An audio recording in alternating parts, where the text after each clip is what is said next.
Hiniling ni Pangulong Volodymyr Zelensky ng Ukraine na gamitin ang pera ni Abramovich para bumili ng air defense system para sa Ukraine. Ginawa ni Zelensky ang pahayag na ito matapos lumabas sa media ang nakakagulat na detalye ng kanyang pakikipag-ugnayan sa oligarkong Ruso na nag-abot ng mensahe mula sa opisina ng Pangulo ng Ukraine kay diktador ng Russia na si Vladimir Putin.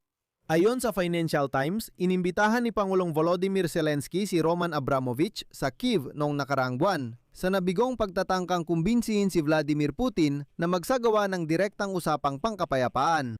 Hiniling ni Zelensky kay Abramovich na iparating sa Pangulo ng Russia ang mensahe ng kanyang kahandaang makipagkita ng personal. Lumabas lang ang impormasyong ito matapos sabihin ni Vladimir Putin na may negosyanteng nag-abot sa kanya ng mensahe mula kay Zelensky. Saka naglabas si Zelensky ng bukas na liham para sa diktador ng Russia. Pagkatapos nito, inamin ni Zelensky na palihim niyang inimbitahan si Russian oligarch Abramovich sa Kyiv nang hindi alam ng lipunang Ukrainian. Pumunta siya sa opisina ng presidente at nag-usap sila. Pero ang isa pang pahayagan, ang Ukraine context, ay nagbunyag ng mas nakakagulat pang mga detalye. Ayon sa ulat, ang kinatawa ng partido ng presidente na si David Arhamia ay nakipag-usap pa raw sa teleponyo kay Vladimir Putin habang bumibisita si Abramovich sa Kyiv. Ano ang totoo at ano ang tsismis? Tara, tuklasin natin ito. Ako si Alexei Pechi. Pag-usapan natin ang paksang ito. Pero bago magsimula, mag-subscribe sa channel, i-like ang episode at mag-comment sa video. Iminungkahi ni Pangulong Volodymyr Zelensky ng Ukraine na gamitin ang pera ni Roman Abramovich mula sa pagbenta ng Chelsea FC para palakasin ang air defense ng Ukraine.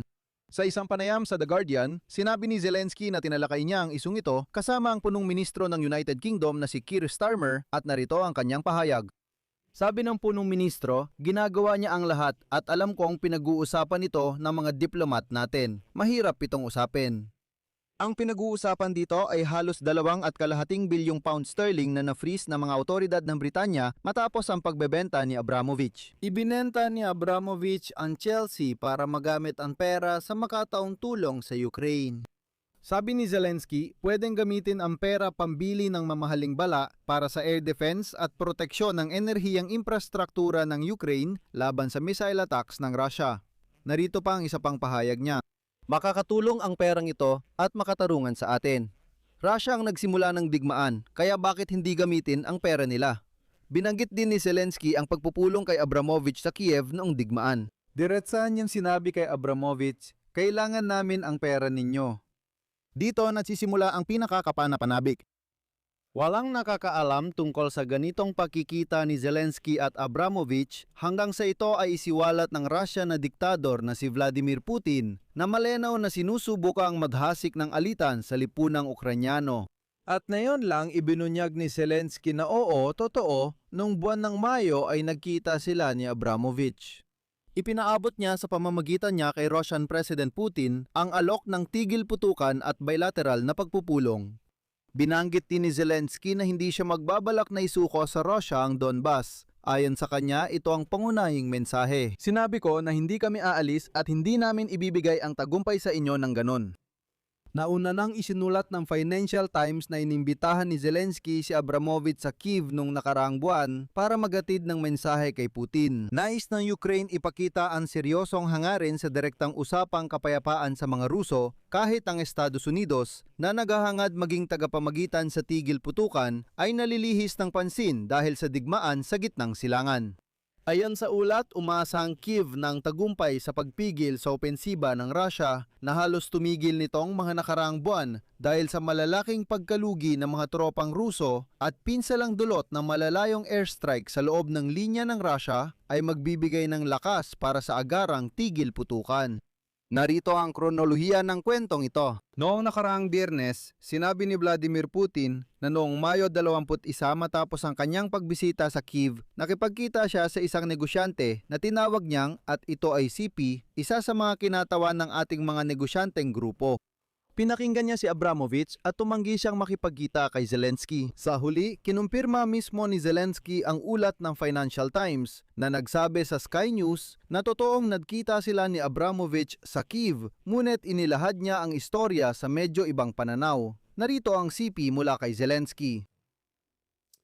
Lumapit siya sa akin at gusto niyang iparating sa akin na handa sila, na gusto nilang maintindihan kung ano ang gusto nating gawin.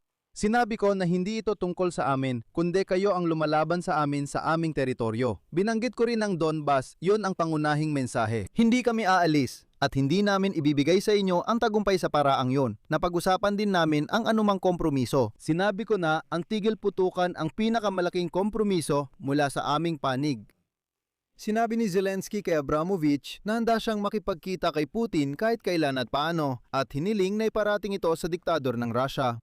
Pero nakakalungkot na, alam mo, sa ganitong mga negosasyon, nalalaman ng mga Ukrainyo mula kay Putin o mula sa kanluraning media.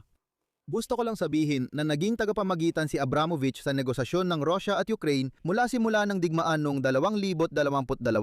Lumahok ang oligarko bilang tagapamagitan sa negosasyon sa Istanbul noong Marso 22, 2022. Ayon sa Financial Times, tumulong si Abramovich sa kasunduang naggarantiya sa pag-export ng butil ng Ukraine sa Black Sea sa katapusan ng taon ding yon. Ipinapahayag na si Abramovich ay patuloy na kasali sa pagpapalitan ng bihag at iba pang bilateral na negosasyon kasama ang Ukraine. Kasama na rito ang mga aspeto ng napupunta sa dead-end na planong pangkapayapaan sa ilalim ng pamumuno ng sub-leadership. At alam nyo, dito bilang isang mamamayan ng Ukraine, may tanong ako. Bakit ganon kalaki ang tiwala ni Zelensky kay Abramovich? Susundan ko ito ng CP mula sa Financial Times. Ayon kay Abramovich, iniisip ni Pangulong Zelensky ng Ukraine na kaya niyang lutasin ang lahat ng problema sa pamamagitan ng mahika ng kanyang personal na karisma sa personal na pagpupulong ng mga leader ayon sa isang taong malapit sa oligarko. Tinawag ni Abramovich ang mga kilos ni Zelensky na pakikipagpaligsahan ng kapitan. Ayon sa pagkakatulad sa comedy show na KVN, kung saan lumalabas si Pangulong Zelensky bago pa siya pumasok sa politika. Walang interes si Putin rito at hindi rin ito epektibo kay Trump. Pero si Zelensky, ayon sa source, ay sobrang nakatutok dito. Dalawang mataas na opisyal ng Ukraine ang nagsabing parang kahawig ng bukas na liham kay Putin na inilatala niya sa opisyal na website ng Pangulo noong Huwebes ang mensaheng ipinadala ni Zelensky sa pamamagitan ni Abramovich at nagdulot ng galit mula sa Moscow. Sabi ng isang opisyal, hindi kasing tapang o agresibo ang tono ng mensahe kumpara sa pampublikong pahayag. At sa huli, lalo pang nagulat ang lahat dahil sa inilatala ng Ukraine context. Isinulat nito na ang pinuno ng paksyon ng presidente na alagad ng bayan sa Verkhovna Rada, si David Arakhamia, ay sandaling nakipag-usap sa telepono kay Pangulong Vladimir Putin ng Russia habang nasa pagpupulong kasama ang Russian oligarch na si Abramovich. Pagkatapos nito, bumisita si Abramovich sa Ukraine at personal na nakipagpulong kay Zelensky noong Mayo 21. Pagkatapos nito, inilabas ang bukas na liham ng Pangulo ng Ukraine.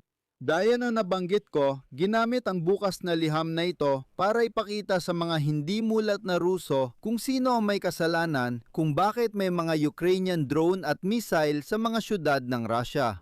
Direktang inalok ng Ukraine si Putin ng kapayapaan at negosasyon, ngunit hayagan niya itong tinanggihan. Sa madaling salita, dito ko muna tatapusin. Ibahagi ninyo ang inyong opinyon at mga konklusyon sa mga komento sa ilalim ng episode na ito. Mag-subscribe kayo sa channel, pindutin ang kampanilya at huwag kalimutang mag-like. Kung gusto ninyong suportahan ang trabaho ng YouTube channel na ito, maaari kayong magbigay ng donasyon gamit ang alinmang link at detalye na nasa description ng video na ito. Yun lang po, ingatan ninyo ang inyong sarili. Paalam sa lahat, itutuloy.